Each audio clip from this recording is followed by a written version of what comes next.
Hi, my name is Lyntrell Wilson, and I am originally from Louisiana. I've been living in Minnesota for about 10 plus years, and actually entirely too long, but I did meet this amazing guy, so yeah. And my name is Donzell Dixon. I'm from the beautiful city of Saginaw, Michigan. Moved here to Minnesota where I met this beautiful young woman right here. We met at a day party. Or at the club. Okay, alright. I like to keep it a little classy. Babe, it was during the day though. It was. Okay, It was so we met during the day at a day party event that I was invited to by my roommate at the time. And I went there. I actually didn't dance much. I didn't do much of anything. I actually sat down the entire time conversing with some young lady I had met there that day. And towards the end of the night, this guy walks kind of towards me, and I was sitting on his coat, I guess. This guy. He walked towards me, and I was sitting on his coat. And he told me, and he introduced himself, and we kind of started talking. And let's see, I guess after that, I actually went and talked with him a little bit more amongst some other friends. And he said he wasn't from there, or from Minnesota. And so I said, all right, well, what are you doing later? You know, we're actually all hanging out. She gave me her number. Okay, but listen, no. I wanted to, like, invite him, you know, make him feel like he was welcome. He wasn't from here. I know, but you weren't from here. So I was like, let me be friendly because there are a lot of nice people in Minnesota. And so I said, yeah, let me take your number down. And She got my number. I got his number, and yeah, the rest is history. So my story is a little different. As he scratches his face. So yeah, we met at a day party, and it was good. I was just enjoying the night, and towards the end of the night, the DJ come on, and he was like, he started playing the last song of the night.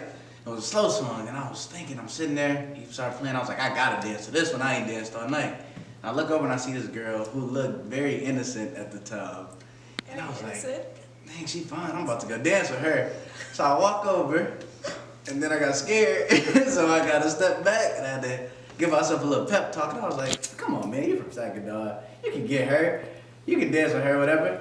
I walked back over, and I got scared again. Got shy, backed out. Next thing you know, DJ cut the song short. And he was like, well, that's the end of the night. Everybody have a good night. And I was like, oh, man, I never got to dance with her.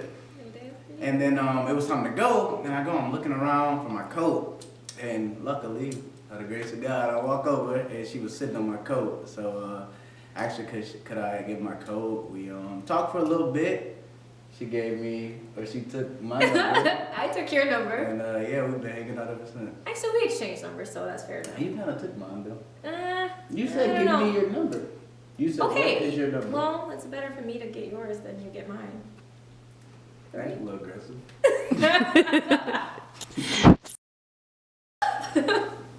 Our first date was actually, it's funny, it is funny. So our first date was at this place called Pancho Villa. I actually at the time was living about a block away from Pancho Villa. It's a Mexican restaurant. And I was at home and I contacted him and he answered. And we were talking, and I was like, hey, I'm actually going to go grab food. It was a Friday night, if I don't recall. Yeah, Friday night before, a week after we had met. Yeah. It was a Friday night, and I said, I'm going to go grab food. And I think I asked him if he had already eaten. And he was like... She took me out on our first date. Aggressive? Actually, one of our friends took us out on our first date. But he asked, and we went to Pancho Villa. I asked him, actually, and then we went to Pancho Villa. And actually, my friend at the time, who's not from Minnesota originally, she was coming down to the cities, and I was like, hey, you can come meet me. I'm actually meeting up with this guy. We're gonna go to Pancho Villa and grab food. So Autumn came and met us at Pancho Villa. We were celebrating his birthday, actually. We turned into a birthday celebration for him. And Autumn came and treated both of us on our first date. Right? Kinda. All right, what's your side of the story? You did ask me out on our first date. Okay, fair enough. But I love backstory. I'm gonna probably put myself out there, but I was sitting at home and I had just ate. I ate a big old meal, and she called me and she said, "Hey, have you eaten yet?" And I said, "Nope, I haven't eaten yet." And and cause I was like, I can't miss this day. She wanted to go out to eat, and I'm full, but I still got dressed, told her I hadn't ate, and we met up, and we did go to Panchovia, and then we met there, and we go to eat, and I'm thinking, oh man, this is romantic, you know, me and her is our first time. There's nothing romantic thing about Panchovia. And then next thing, I thought, you know, with me and you, it was romantic. But Okay, you know, her friend walk in, you know, what is she doing here? But she did pay for the food, so it turned out to be good. Autumn was awesome. Yeah, she was good. So we met in November of 2014. We didn't make it official until February of 2015. And I was still kind of like, okay, he's a really nice guy. Yeah, I'm ready, you know, I'm ready to move forward with him. And he was like, why is this decision so difficult? Like, it's not like we're getting married or something. And I told him, I was like, babe, but whenever, you know, I take relationships very seriously. So if we're gonna be together, this is like, we're being together, you know?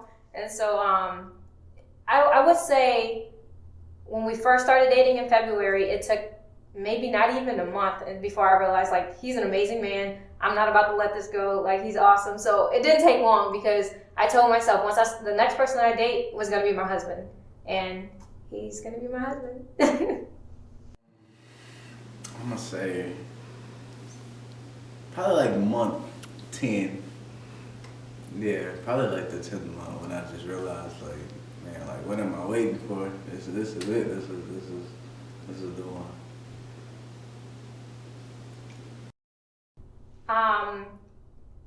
I would have to say sports and athletics.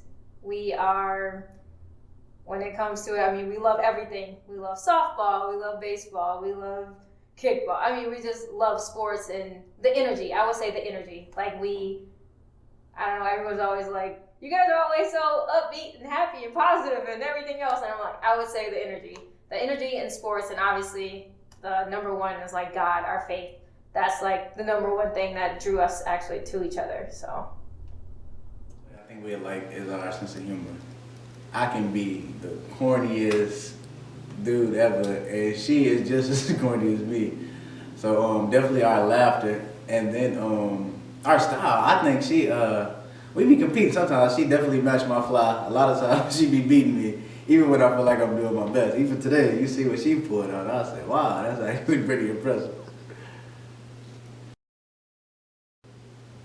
Oh my gosh, I am just looking for all I've been envisioning, like, seriously, over the last couple months is walking down those stairs and walking down the aisle and seeing his face. Like, I want to see his reaction. I'm looking forward to that, and of course, we're both looking forward to spending time with our family, or not spending quality time, obviously, because that's not going to happen. But just more so, just being able to be around all of our family at once. This will be their first time, like, everyone meeting. So I'm looking forward to that.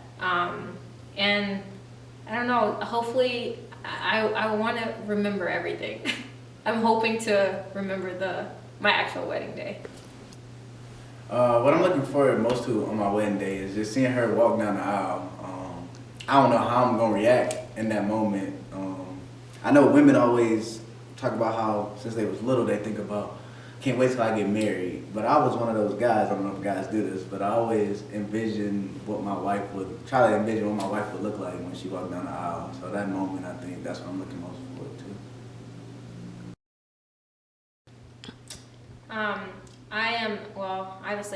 I'm looking forward to spending the rest of my life with him. He's such a positive person. I'm so excited to have kids. We both love kids. Like, we're both so good with kids. God's willing. We're looking forward to just having great arguments because I know that it happens, but we know how to overcome those things. So I think the biggest thing for us is keeping God at the center of our relationship, because that's what's gotten us to where we are today. I would say that's our number one thing, doing those devotions and actually staying grounded in our relationship. We're just both looking forward to just being able to, you know, move forward and move through hard times and everything, with God being number one in our lives. My hopes and dreams for our future, it's big, bright.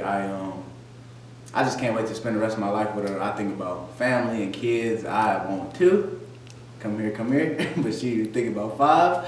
So just to see where we gonna land at with that, and just instilling some of our values and things that we believe in into our children, and watching them grow as we grow still as well. So those are my hopes and dreams.